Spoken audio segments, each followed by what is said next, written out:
Aviator. Rusha ndege, ushinde. Wapi utatua? Uamuzi ni wako. Aviator inapatikana kupitia pmbet.co.tz.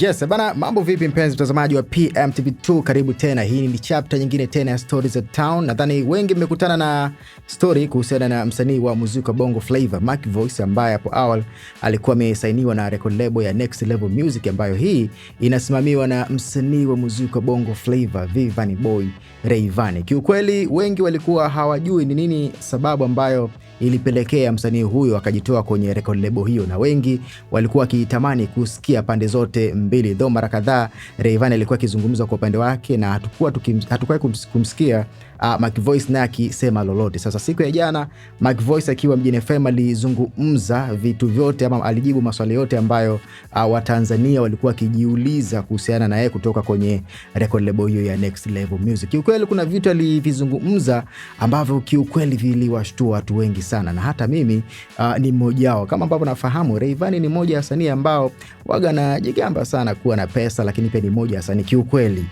ni msanii ambaye ana pesa, kwa sababu tunaona numbers ambazo anazipata kwenye digital platform mbalimbali za muziki duniani.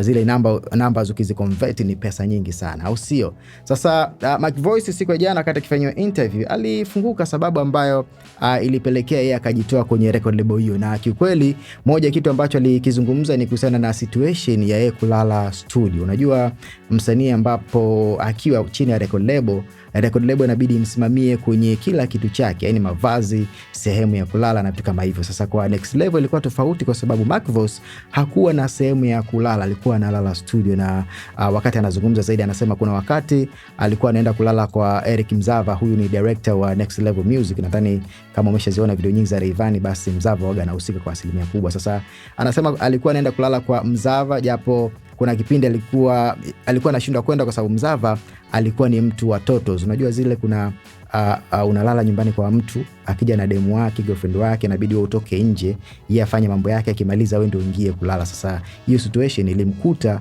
Mac Voice. Sasa ikafika time ikabidi aone uso mchongo, arudi tu studio, aendelee kulala studio. Sasa alipojaribu kumcheki Rayvanny kwa ajili ya kumpangia chumba hata cha 150,000, Rayvanny akawa anapiga kona. So kilizani kama nilikuwa na msikiliza Mac Voice, na muangalia Mac Voice na namna ambavyo anaongea. Unajua mtu unajua ni mkweli pale ambapo akiwa anaongea na sura yake huwa inaongea. So ikafika stage Mac Voice akawa analia katikati ya interview wakati anaelezea huo mchongo, na anasema kuna kipindi alimfuata Rayvanny kwa ajili ya kumwambia kuhusiana na changamoto ambazo anakutana nazo, kwa nini asimpangie chumba na vitu kama hivyo. Rayvanny anasema akamwambia kuwa hajawahi kuingiza pesa yoyote zaidi ya kutia hasara record label. Hiyo ilizidi kumuumiza zaidi, na anasema mwenyewe ilifika wakati IT wa Next Level ilivyotoka, ikabidi aende kwenye ile kompyuta aangalie kwenye ile dashboard kuwa ni pesa kiasi gani anaingiza, na alipoenda kuangalia kwenye dashboard akakuta ameingiza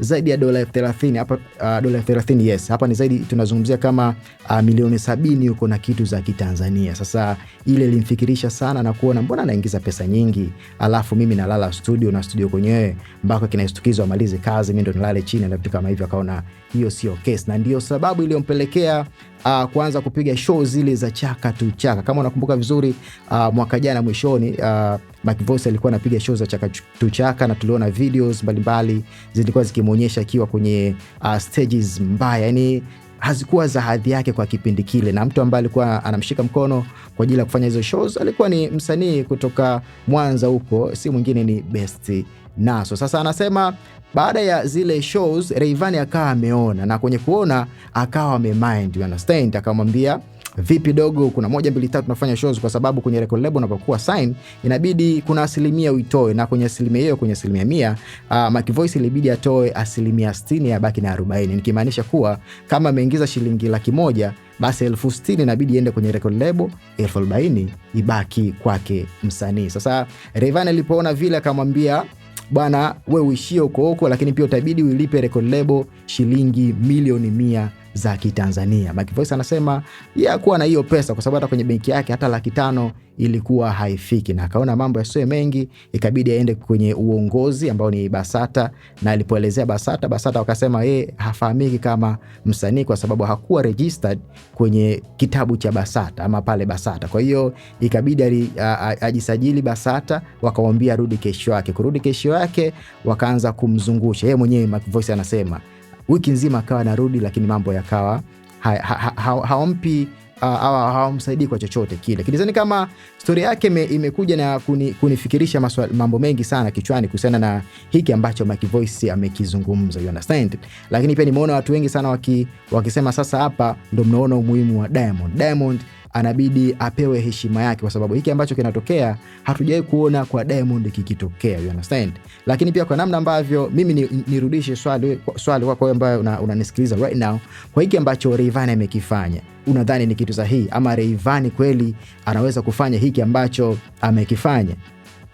Na kwa watu ambao wanampa shout out Diamond Platnumz, lakini pia Alikiba sijaona watu wakimpa hizo pongezi na nini, kwa yeye ni mmoja wa watu ambao maybe anasimamia vizuri watu wake, inapunguza sauti watu msisikie vizuri. Lakini nimeona Diamond watu wamempa sana shout out nyingi sana kwa namna ambavyo anavyo watweet wasanii wake, kwa sababu pia kusikia msanii wake akitoka na kuzungumza kama hivi ambavyo Mac Voice amezungumza kuhusiana na Rayvanny, tukiachana na Harmonize, sababu Harmonize alikuwa shamalizana yanasema, lakini hii kesi ya Mac Voice na Rayvanny ni kesi mpya kabisa. Yani kwa vitendo ambavyo Rayvanny amemfanyia Mac Voice si vitendo vya kiungwana kiukweli kabisa, kwa sababu uwezo kwa una msanii alafu unamwacha analala studio, hata chumba cha 50,000 kweli alikuwa anashindwa kumlipia. Lakini pia Mac Voice mpaka machozi yamemtoka, na si Mac Voice mwenyewe, hata Sogidogo wakati anafanya interview machozi alikuwa anamtoka kwa sababu ya kile ambacho msanii Mac Voice alikuwa akizungumza kuhusiana na situation ambazo